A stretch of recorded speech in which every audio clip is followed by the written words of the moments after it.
Now let's discuss about the difference between consumption goods and capital goods. Consumption goods और capital goods दोनों ही topic already हम लोग discuss कर चुके हैं। अब हम लोग इन दोनों का डिफरेंस देखेंगे। Consumption goods are those goods which directly satisfy human wants, की human wants को directly satisfied करती है। बेटा मैंने बताया था कंजम्पशन गुड्स कौन सी गुड्स होती हैं जो एक पर्सन अपने घर ले जा करके उसको फाइनली कंज्यूम कर ले, ना फर्दर उसको रीसेल करे, ना फर्दर प्रोडक्शन के अंदर उसको लेकर के जाए। ठीक है, यानी ना ही वो उसे अपने बिजनेस के अंदर यूज करेगा, ना ही उसे रीसेल करेगा, वो उसे सिर्फ और सिर्फ घर ले जा करके कंज्यूम करेगा। जैसे मैंने स्वीट्स का एग्जांपल लिया था, जो शुगर है हाउस होल्ड ले जा करके क्या करेगा, अपने घर पे यूज कर लेगा, और शुगर को स्वीट मेकर ले जाकर के क्या करेगा, एज अ रॉ मटेरियल मिठाई बनाने के लिए यूज कर लेगा। ठीक है, तो जो कस्टमर घर लेकर के गया उसने यूज कर लिया अपने हाउस होल्ड पर्पसेस के लिए, वो हमारे पास क्या हो जाएगी, कंज्यूमर गुड्स। क्लियर? तो कंज्यूमर गुड्स कौन सी हो जाएंगी, जो डायरेक्टली सेटिस्फाई करेंगी ह्यूमन वांट्स को। क्लियर? कैपिटल गुड्स हमारे पास डायरेक्टली सेटिस्फाई नहीं करती ह्यूमन वांट्स को, ये क्या करती है, फर्दर प्रोडक्शन के अंदर काम में आती है। ठीक है जी, जैसे कि प्लांट एंड मशीनरी हो गई, एक प्रोड्यूसर ने प्लांट एंड मशीनरी ली, ठीक है, प्लांट एंड मशीनरी का उसने क्या किया, फर्दर प्रोडक्शन के लिए यूटिलाइजेशन किया, फर्दर प्रोडक्शन ऑफ गुड्स के लिए यूज किया, तो वो हमारे पास क्या हो जाएगा बेटा, कैपिटल गुड्स का पार्ट हो जाएगा, और ये हमारे पास डायरेक्टली सेटिस्फाई नहीं करती ह्यूमन वांट्स को, ध्यान रखिएगा।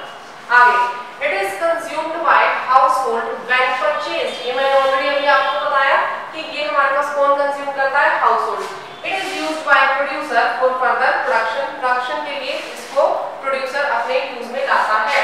नाउ जो एक्सपेंडिचर हम लोग कंजम्पशन गुड्स पर करेंगे उन एक्सपेंडिचर को हम क्या बोल के चलेंगे बेटा, कंजम्पशन एक्सपेंडिचर, और यहाँ पर कैपिटल गुड्स के ऊपर जो एक्सपेंडिचर होते हैं उसे हम क्या बोलेंगे बेटा, इन्वेस्टमेंट एक्सपेंडिचर।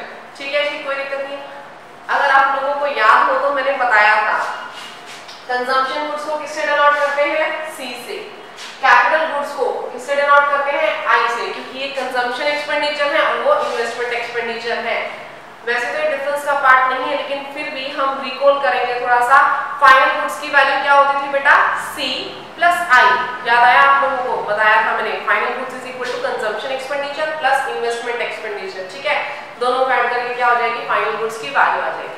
और फाइनल गुड्स की वैल्यू को किसमें कंसीडर करते थे, जीडीपी में, ग्रॉस डोमेस्टिक प्रोडक्ट निकालते टाइम। ठीक है, थोड़ा थोड़ा हम पीछे का रिकॉल करते रहेंगे ताकि हमें चीजें याद रहें।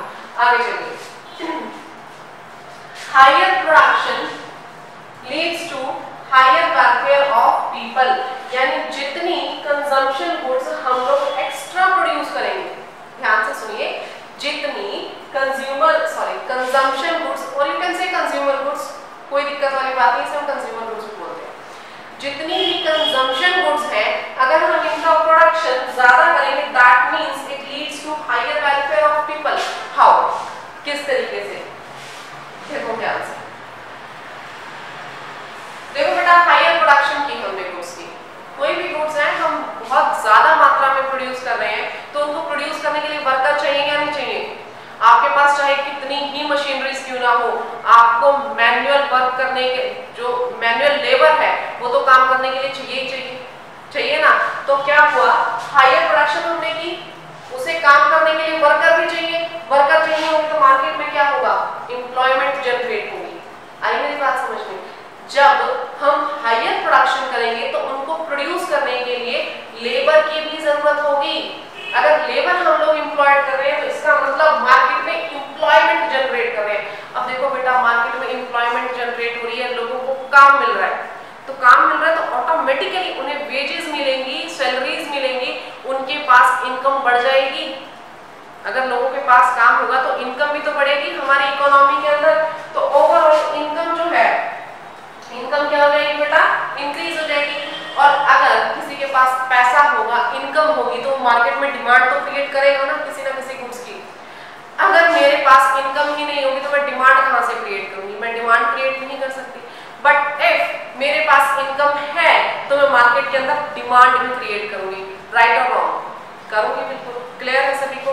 तो क्या होगा यहाँ पे, अगर इनकम इंक्रीज हुई तो एग्रीगेट डिमांड इंक्रीज हो जाएगी। ठीक है, फिर से मैं एक बार समझा रही हूँ, मार्केट में प्रोडक्शन ज्यादा हुआ, प्रोडक्शन ज्यादा होने की वजह से वर्कर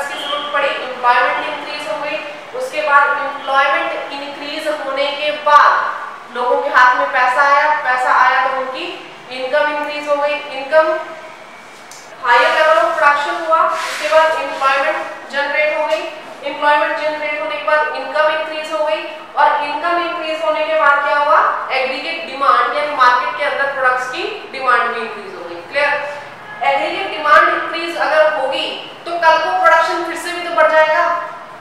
आज अगर एग्रीगेट डिमांड इंक्रीज हुई है तो कल को फिर से प्रोडक्शन बढ़ेगा ना उनके लिए, तो फर्दर यहाँ से क्या हो जाएगा, फिर से वही फ्लो चार्ट स्टार्ट हो जाएगा। यहाँ से क्या हो जाएगा, higher production, then again employment increase, again income increase, again aggregate demand increase. ठीक है, तो इसीलिए ये लिखा है बेटा, higher production leads to higher welfare of people, यानी अगर प्रोडक्शन हायर होगी तो लोगों का वेलफेयर भी जो है वो बढ़ जाएगा। ठीक है, इस पॉइंट को लेकर बिल्कुल क्लैरिटी आ गई आप लोगों को, नो प्रॉब्लम।